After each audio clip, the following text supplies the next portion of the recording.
Welcome to the webinar launch of the Built Environment Changemakers, hosted by the Construction Scotland Innovation Centre. I'm Dr. Mila Duncheva, the chair of the Built Environment Changemakers and currently a lecturer at Edinburgh Napier University. Welcome warmly to our event. Before we make a formal start, I have some housekeeping to go through. So please be aware that this session will be recorded and it will be available to view on the Construction Scotland Innovation Centre YouTube channel early next week. And if you'd like to ask a question or leave a comment, we're very keen to hear from you. Please click on the questions in the control panel, type in your question and then press send. Now, in the event that we do not have time to answer questions, which I must add is very likely because we have a very full agenda for fantastic speakers. So in case we cannot answer your question during the session, we will endeavour to contact you via email after this event. So we're very keen to stay in touch afterwards. Your feedback and all of this is extremely valuable. So please be aware that we will take all questions and comments on board. And so with that out of the way, I now have the pleasure of introducing the Built Environment Changemakers. So in October 2020, the Construction Scotland Innovation Centre invited young built environment professionals to apply to become part of a new group hosted by the Construction Scotland Innovation Centre, tentatively named at the time the Future Leaders Forum, and we were championed by Lisa Dean. Then in February 2021, we had our first meeting, and ever since we've had monthly meetings thanks to a commitment of in-kind support by each of our employers. Then after we got to know each other, in the spring of 2021, we created our logo, brand, identity, and vision. Moving on from that, in the summer, it was time to begin. It was time to begin meeting like-minded people to start establishing collaborations and achieve our common strategic goals. So some examples I can provide there. It was really enjoyable to meet with Sarah Bailey, who was at the time the CEO of the Construction Industry Training Board, to discuss how we can attract talent into the built environment. And so afterwards, we also had the opportunity to join the Construction Leadership Forum, which is chaired by Mr. Ivan McKee, Minister for Business, Trade, Tourism and Enterprise, who welcomed us very warmly at the forum to represent the voices of young people. May I check if we have Mr. McKee on the call yet?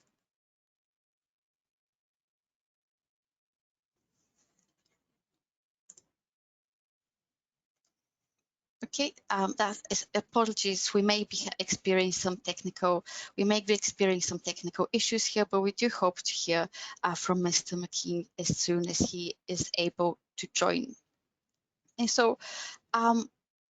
please, so we are a group of 12 young professionals, and up next we're going to hear from Aisling O'Reilly from the University of Edinburgh, who will talk about who we are.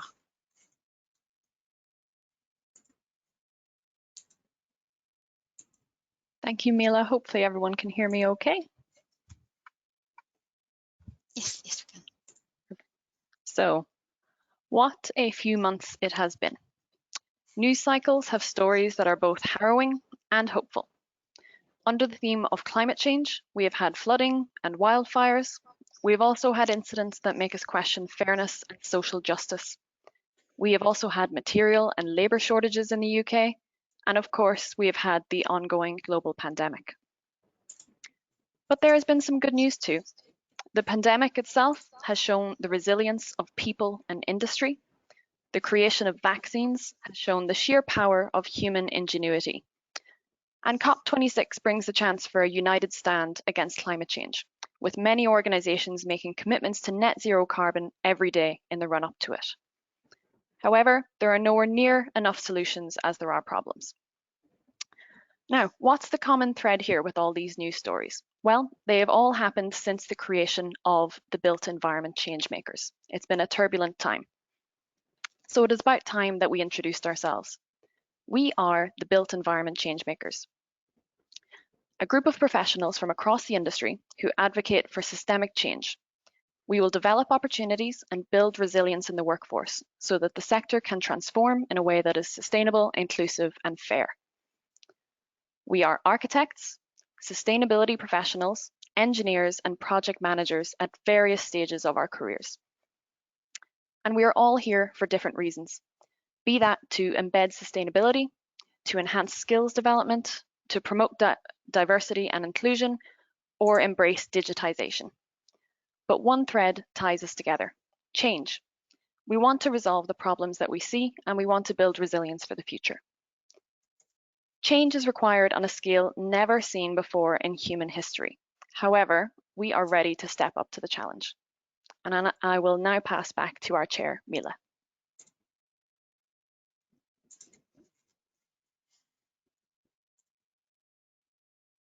That's fantastic. Thank you. Thank you so much for that introduction, Aisling. As you can see, we have a fantastic array of 12 people who represent the whole life cycle of a typical built environment project. So we're very lucky to have representatives from varying disciplines and with varying skill sets. Now, I do not see any updates on the minister joining, and which means that without any further ado, I have the pleasure of introducing Lara Bondoni from Ryder Architecture and Emily Rankin from Major Control Systems, who will talk about the future we want. Thank you so much. Thanks, Mila, and thanks, Aisling. And hi, everyone. I'm Lara, and myself and Emily are here to talk about the future that we want. So, as we all know, there's many challenges that we face as an industry, but by working together, we want to create a more inclusive, fair, and sustainable future. So we're going to take you through these three futures, going from present to 2 years to 5 years and then 10. We're going to talk about how we would like to see these challenges being overcome. Thanks, Lara. Yeah, so currently at present, we are working in an industry that does not represent our society. For example, the industry average for ethnic diversity is just about 13%, and only about 9.3% of construction workers have a disability or neurodiversity. In order to reflect their society, we need to see role models of change from different backgrounds. So we need to see more companies commit to equality, diversity, and inclusion initiatives with top-down legislative guidance. We hope to see these diversity aims and targets creating this positive change so that in 5 years' time, we can then see an increase in diversity within the industry. From here, we need to promote this cultural shift to ensure that we retain the talent within our industry. So that in 10 years' time, we would like to see an industry that better represents our society with diversity, inclusion, and equal workspaces. The industry will then continue to progress to be more inclusive, equal, and diverse to meet larger targets for later dates. So in the present day, there are gaps of opportunity across the sector, which are amplified by unfair and unequal conditions, including skills gaps and a mismatch in supply and demand across professions. This is also driven by an education system that's often focused on gaining degrees as opposed to creating pathways for everyone that align personal strength to lines of employment.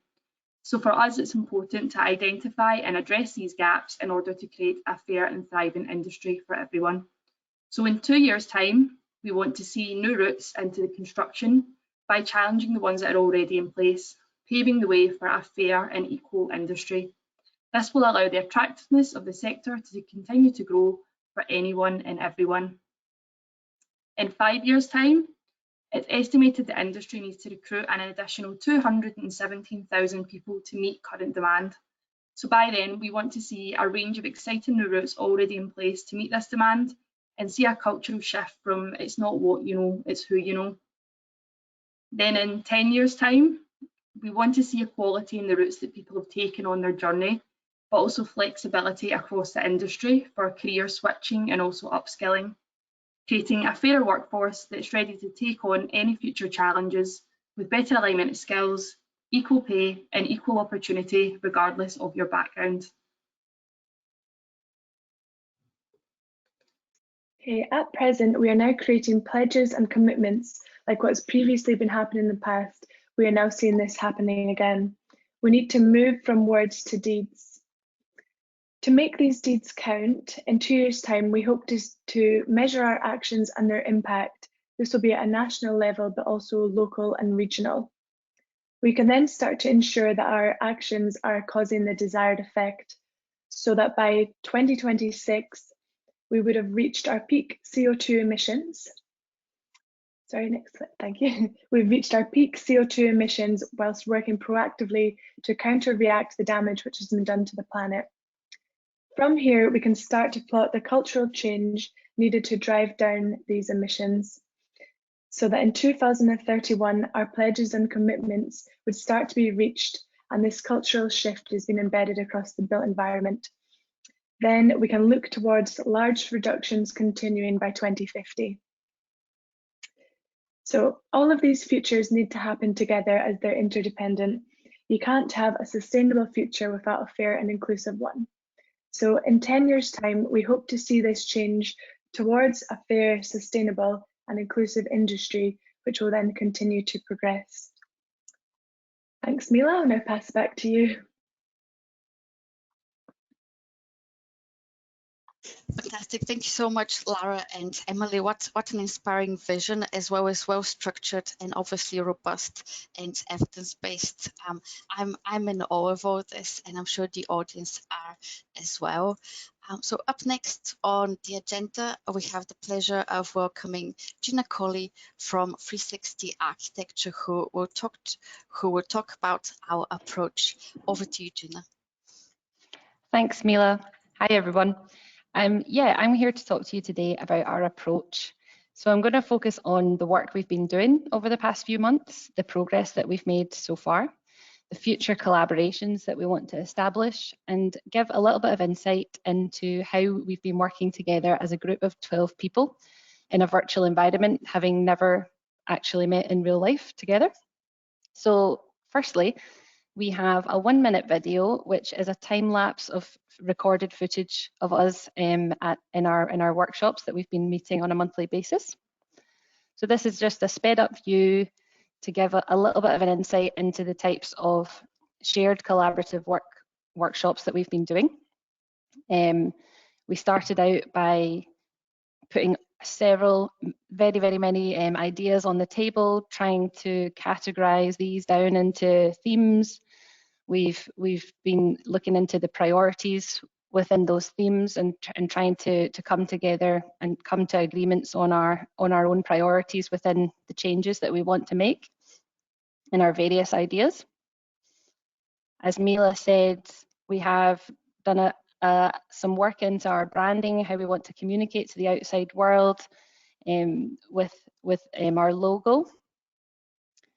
We've taken several ideas forward into project plans using kind of standard templates of project development to try and flesh out our initial ideas.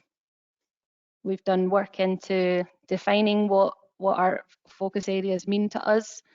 We've recorded interviews and have done work, as Mila suggested as well, into our vision and our communication to the wider world.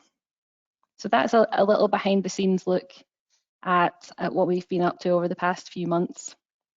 So during our initial workshops, we've explored many challenges that we face within the industry, within our own experiences, and have begun to categorize them into focus areas. So this has given us 3 overarching themes where we want to make change: sustainability, skills and careers, inequality, diversity and inclusion.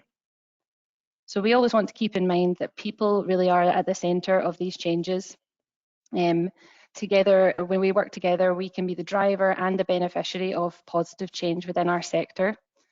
We have also recently begun to explore digitalization and how digital technology can really support and enhance our project ideas through the 3 focus areas.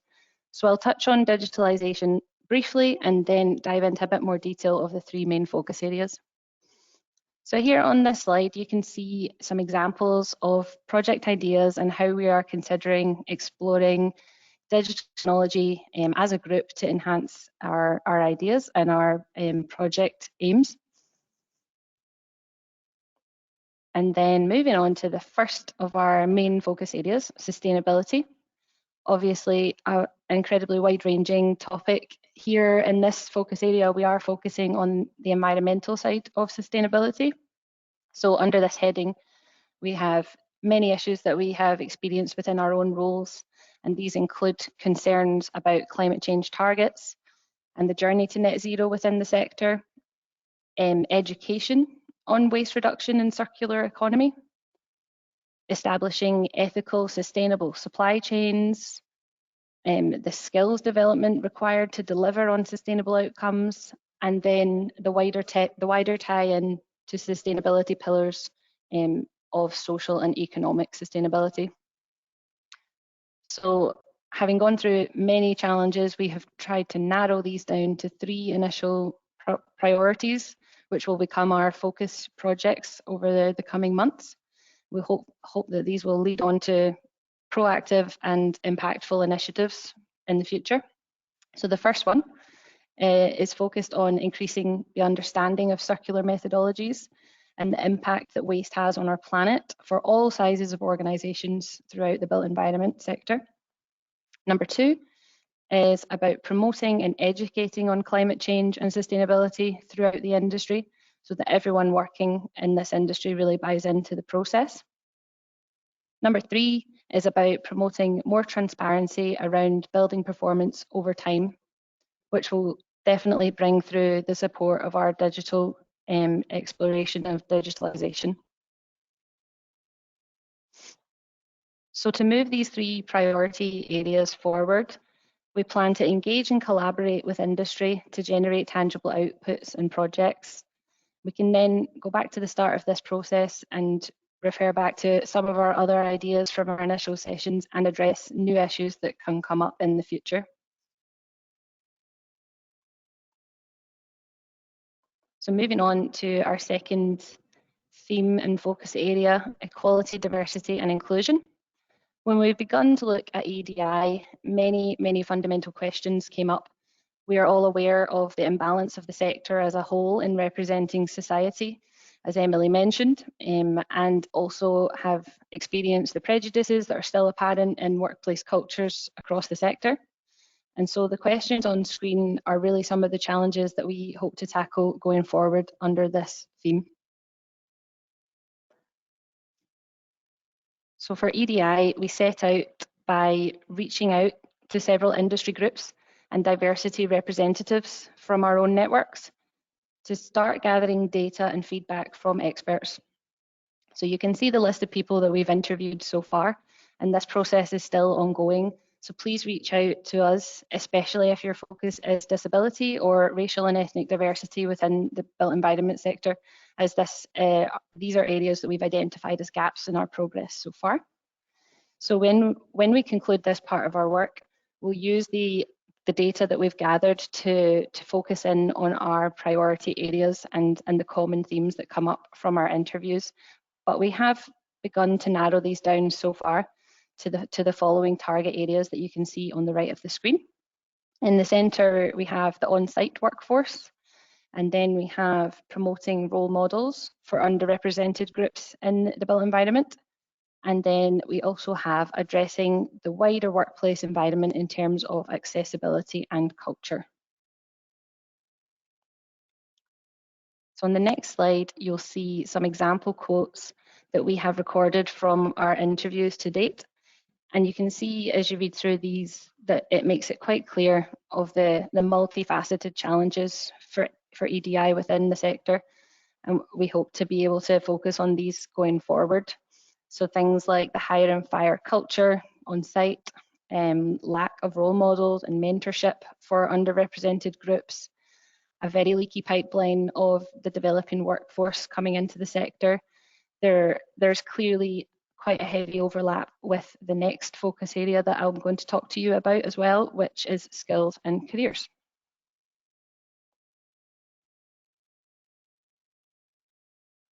So under this focus area, creating jobs and developing the skills required for the sector to flourish are of utmost importance. We want to investigate what holds us back as a sector and what areas need to be addressed for us to modernise and future-proof the industry. So the questions on this slide are some of the many that we've asked ourselves, which we hope to answer with the help of the future collaborations that we set up.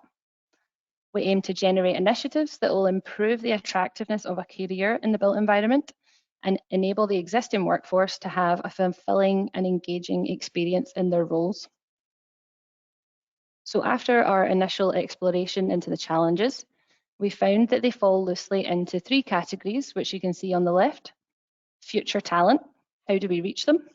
Existing talent, how do we keep them and help them grow? Future-proofing learning, how do we ensure we are ready for what's to come? So in order to gain some answers to these questions, we have begun work on a research proposal for an industry-wide study that will gather as much data as we can from people working, educating, learning, or considering a career in the built environment. As part of this research, we aim to identify how the industry is perceived internally and externally, and what needs to be done differently for us to modernise and attract the future workforce. And these answers will then inform our future projects and initiatives to make our industry more inviting and inclusive with the skills required to tackle our current and future challenges. Meanwhile, as we've been assembling the structure for this research piece, we have looked internally within our own group to analyse our skills profiles and our career paths of the 12 members.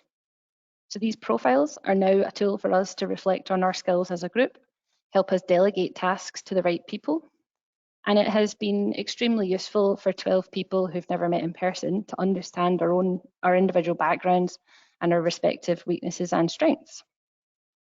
So we think that many other organisations and teams in the wider industry can benefit from undertaking similar exercises to better understand the interests and skills of their colleagues, and in order to promote effective teamwork and identify any areas of skills development that are required.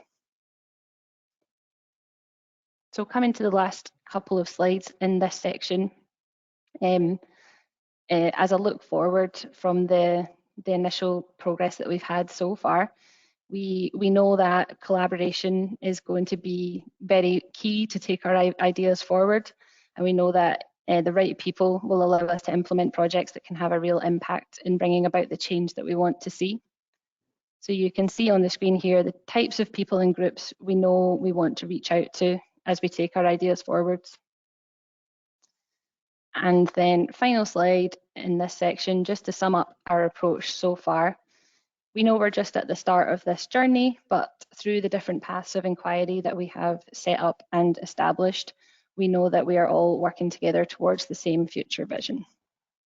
Thank you, and I'll pass you back to Mila.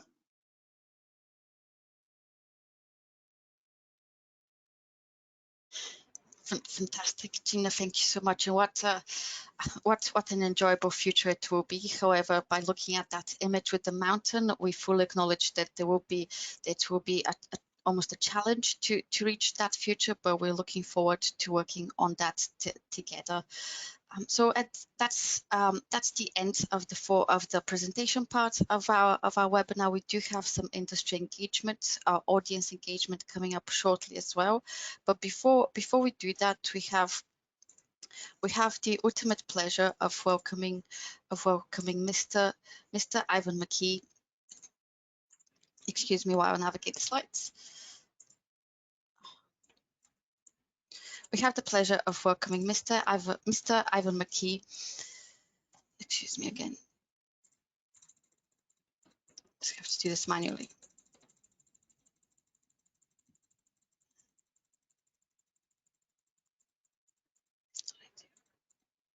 Yes. So please excuse that. So now that we've heard about who we are, as well as the vision we want to achieve and what that future will look like, we now have the pleasure of welcoming Mr. Ivan McKee, MSP and Minister for Business, Trade, Tourism and Enterprise, who will summarize some of the topics we've heard of and provide an inspiring keynote. Thank you very much for joining us, Mr. McKee. We look forward to hearing from you.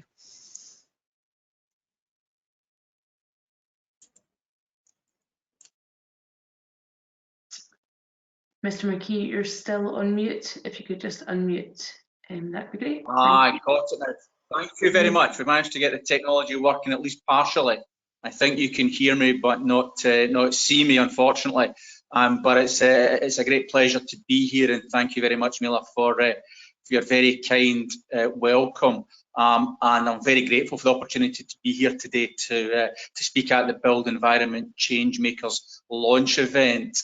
And it was great to hear the presentations so far. Hugely impressive, and obviously a tremendous amount of work has gone into those.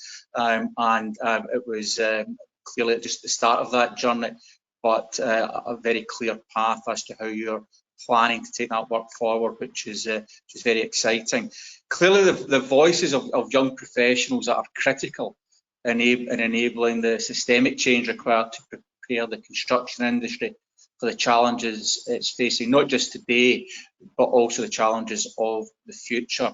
And those have been very well articulated through the presentations by the change makers already. And as I said, it's very much the start of that journey of change, but I would really like to take this opportunity now to thank you all for your enthusiasm, your commitment to this programme, and to recognise that your efforts are already helping to build the momentum required to deliver that change. I've seen the huge amount of work that's been done already, and I know that there's a great amount of work yet to be undertaken through the programme. And as we've seen, that work includes brokering collaborations between like-minded organisations and individuals. And we've seen mention of Balfour Beatty, Equate Scotland, LGBT plus architecture, and many others. I know you've also met with the Construction Industry Training Board, where you represented the views of young professionals in the built environment. And of course, you're valued partners of the Scottish Construction Leadership Forum that Mila mentioned, which I chair, and you're very welcome members of that, because it's hugely important that that forum represents all parts of the sector.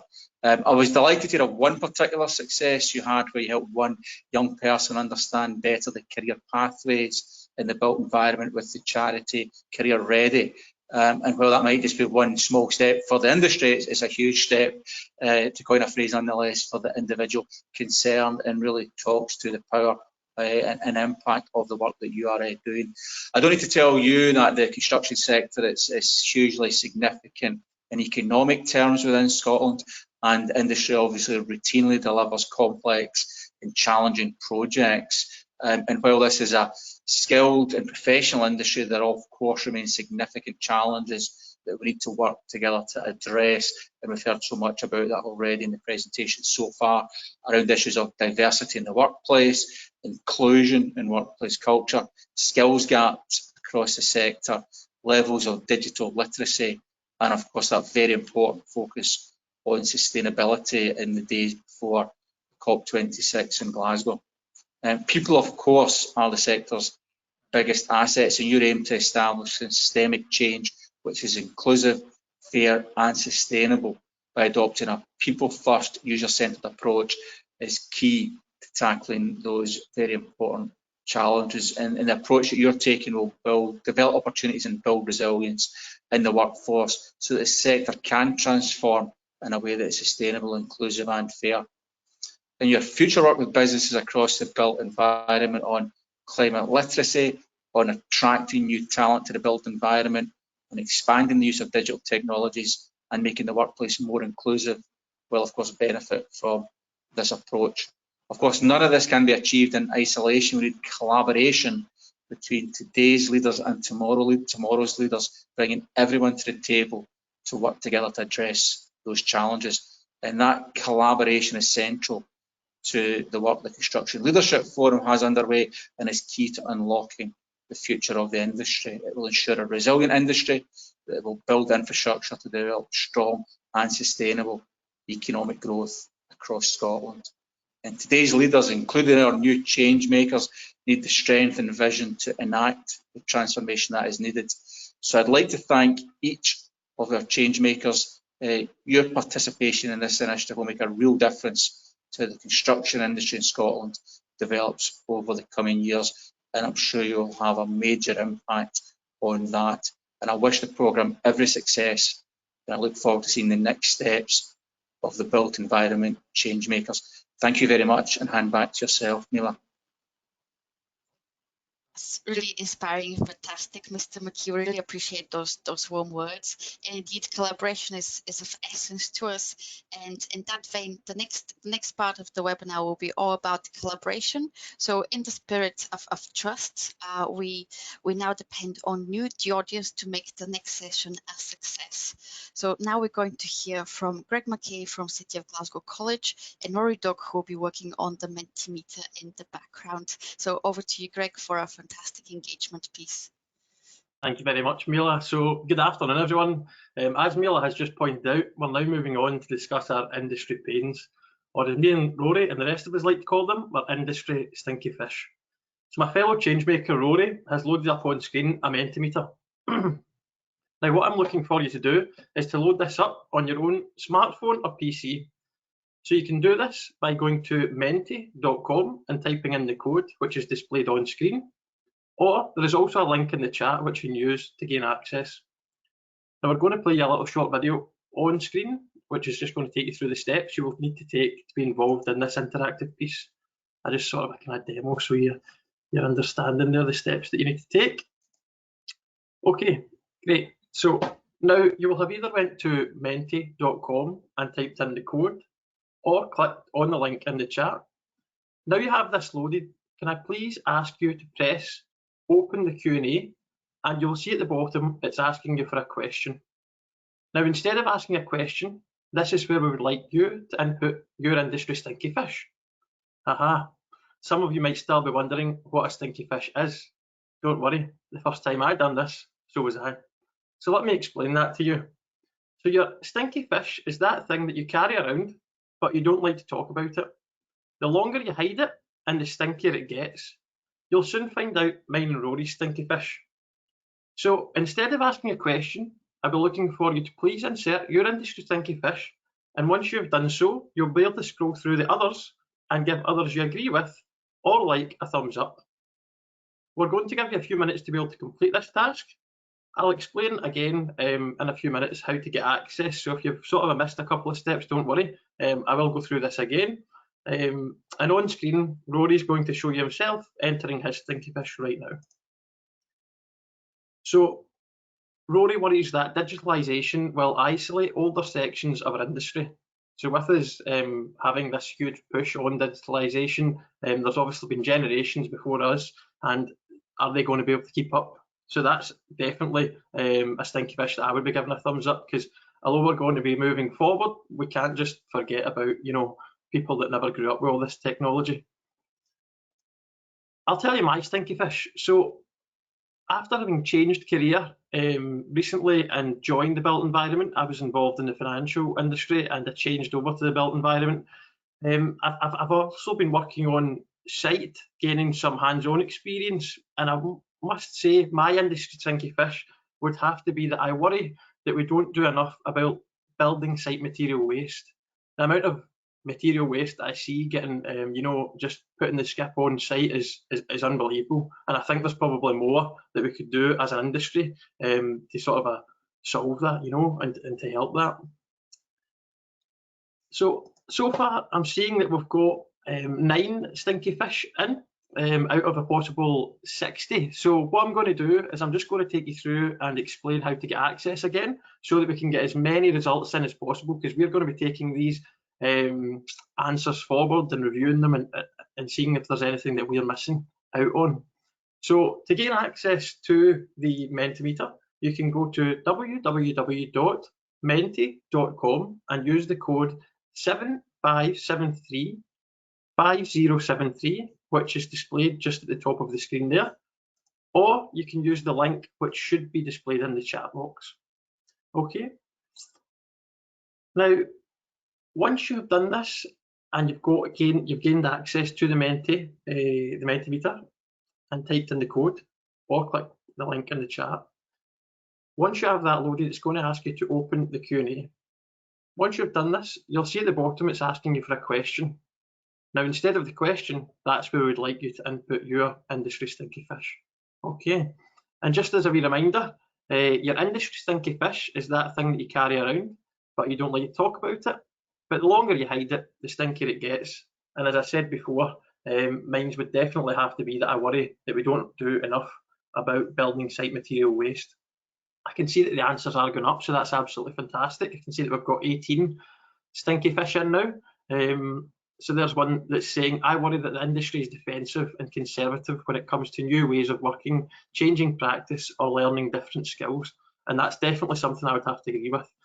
Even though I've just worked on site for just over a year, when there is new ways introduced just on a site, and that's just one specific part of this, sort of the people can go, oh no, we don't want to do it that way, we want to do it the way it's always been done, you know.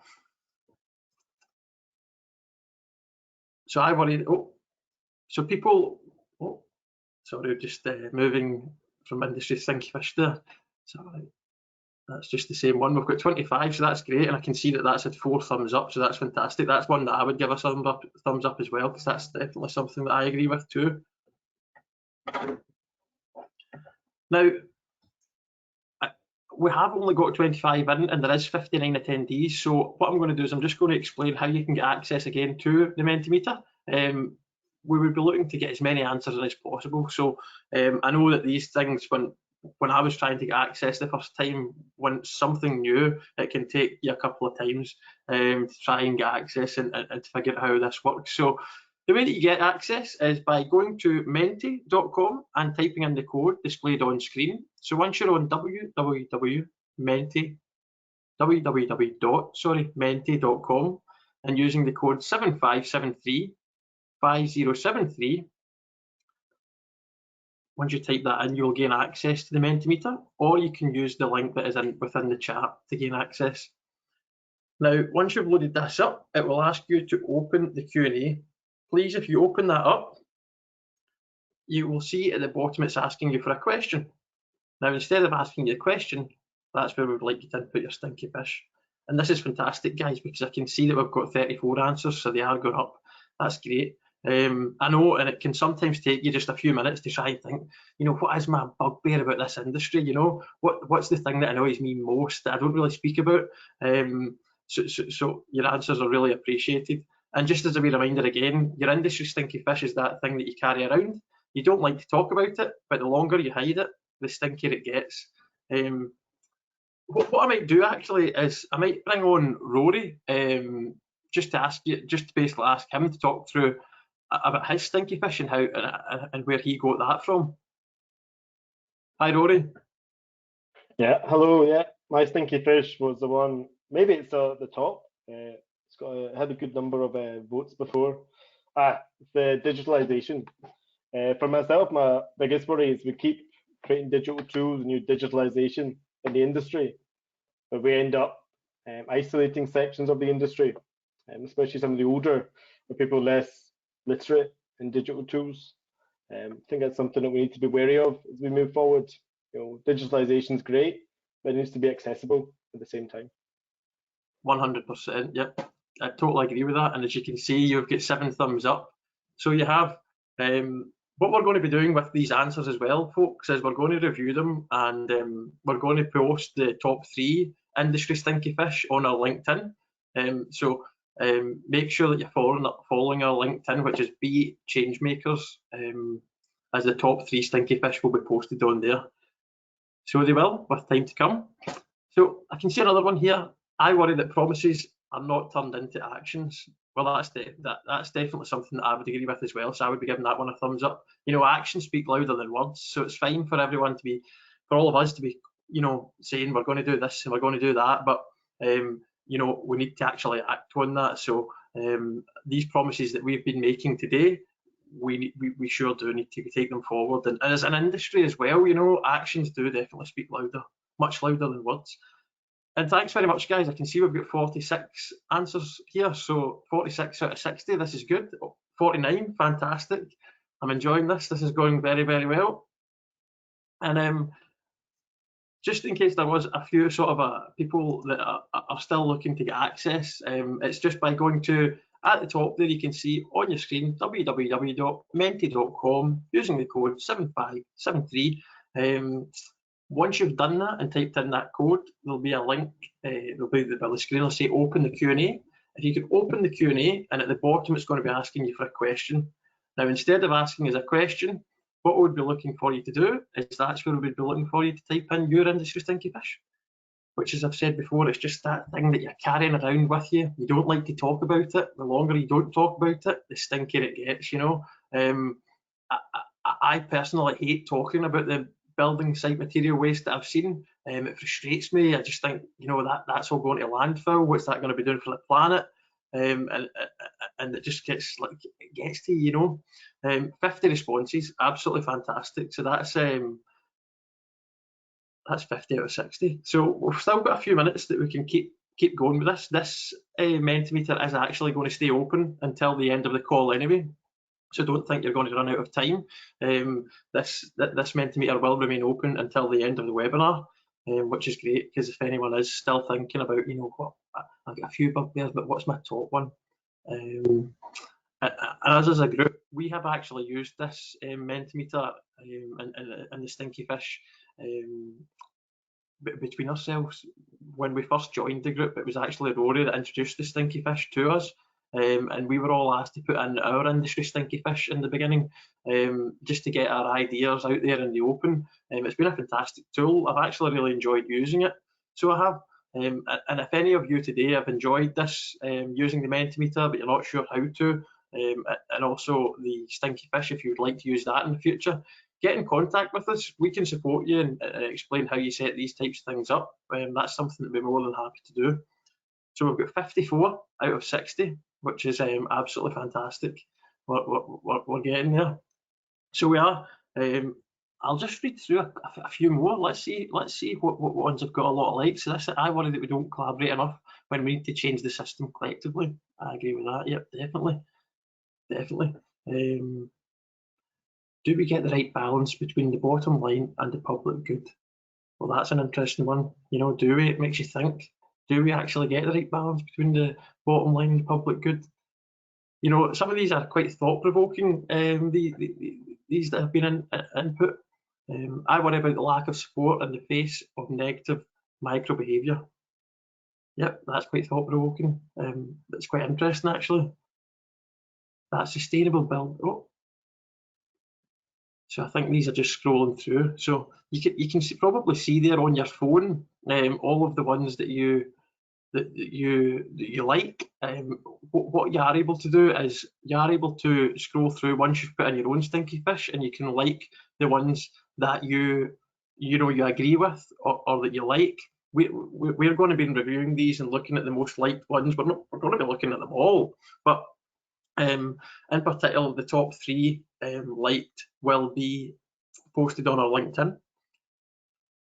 So just make sure, guys, that after you have input your stinky fish, that you are also voting. I can see that there are some that have quite a lot of votes, like kind of 8 votes and 7 votes, but there are some just with 1 or 2.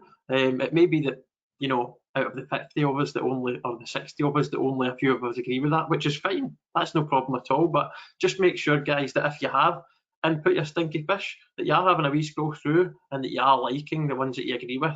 So I can see here this one, I worry that the industry glorifies overworking and does not promote a sustainable work-life balance.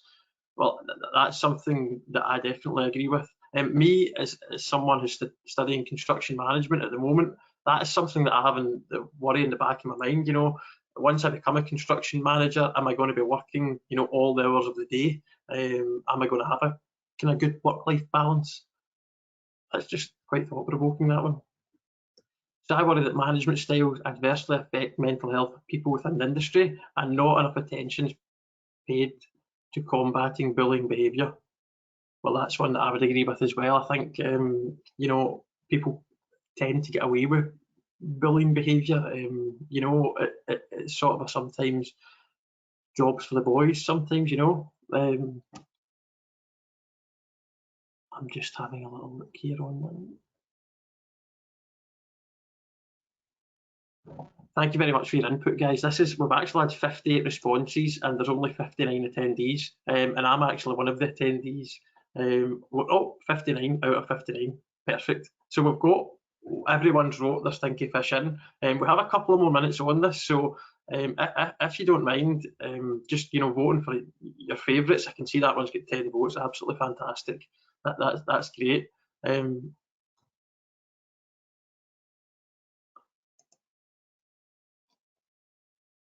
And what I would like to say, just as I had said before, is the 3 top Stinky Fish will be posted on our LinkedIn.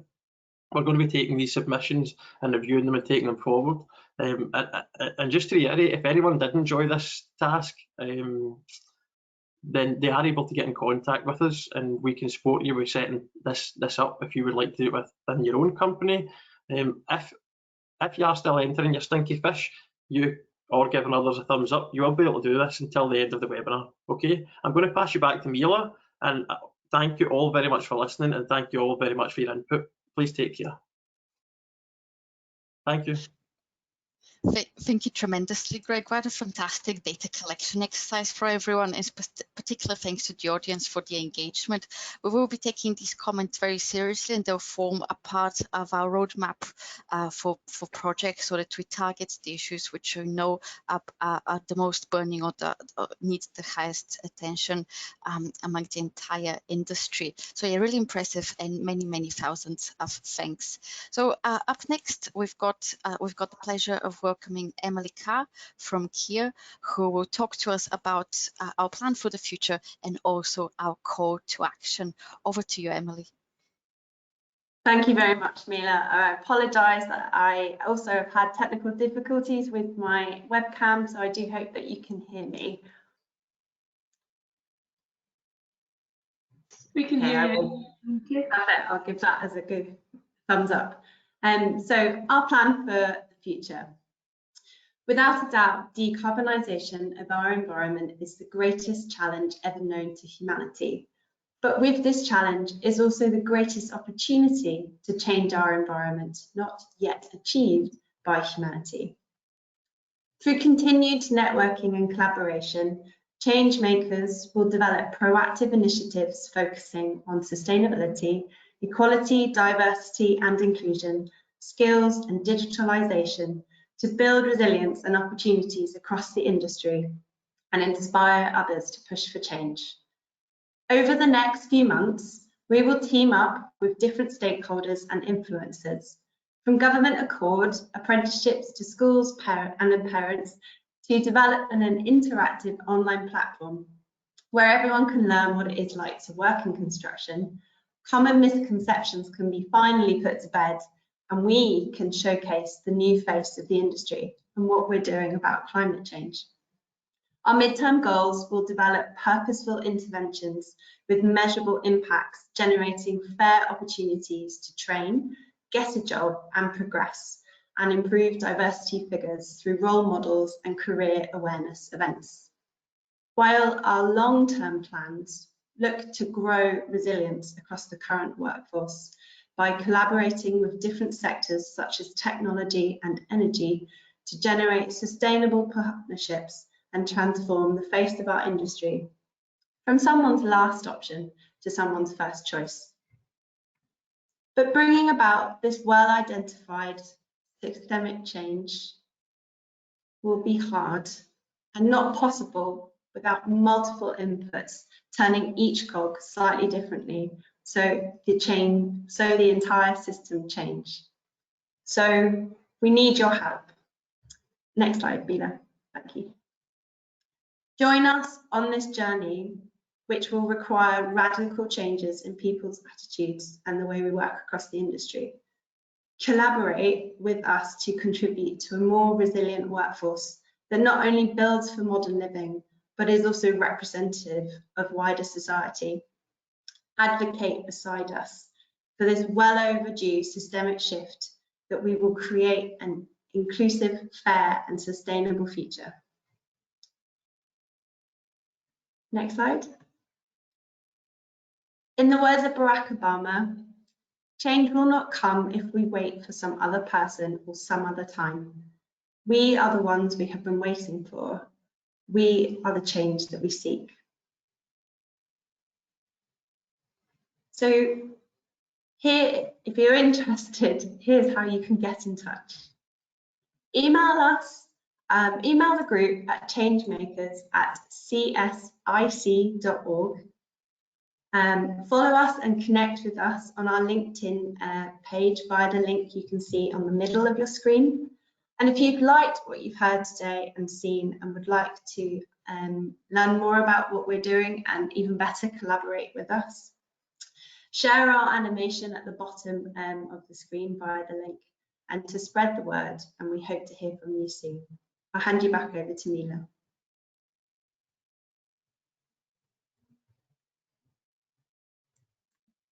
Thank you so much, Emily, for that call to action now, plan for the future, especially that proactiveness, collaboration, and inspiration, all embedded in the net zero agenda that we're seeing a lot of emphasis now, but going also a lot broader by focusing on people alongside technology and the environment. So thank you very much for that summary.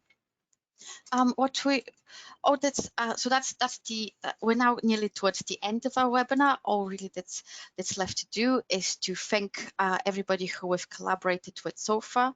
So that includes the Construction Industry Training Board, as well as Equate Scotland, as you can see here, Women in Property, Inclusive Value, Balfour Beatty, Danny Sullivan Group, and Architecture, LGBT plus, as well as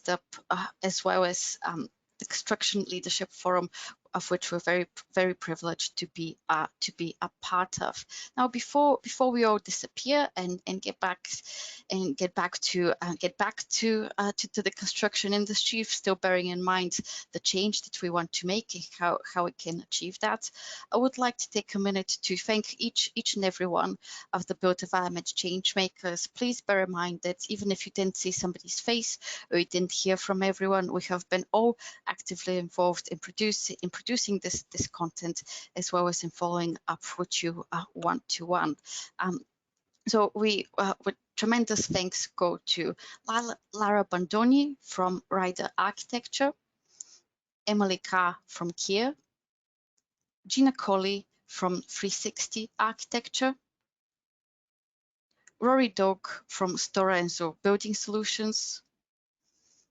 I'm going to skip myself, of course, and Daniel Lockwood from Faithful and Gold, Dr. Christian Lu or Vivi from the Bartlett School of Sustainable Construction, Greg McKay from City of Glasgow College, Verity Morehouse from One Click LCA, Owen Morrison from Cala Group, Aisling O'Reilly from the University of Edinburgh, and of course, last but most definitely not least, Emily Ranking from Mage Control Systems. So thank you to each of you individually. Thank you to the audience as well. So next, in terms of next steps, please do follow the Construction Scotland Innovation Centre alongside us as well. Bear in mind that we've got very exciting 2 weeks of activity as a fringe venue to COP26, hosted at the Innovation Factory, running from the 1st of November until the 12th. So lots more activities for you to get involved in, and we'll follow up with you individually via email after this webinar. So thank you all for joining, and I wish you a wonderful rest of your day. Goodbye.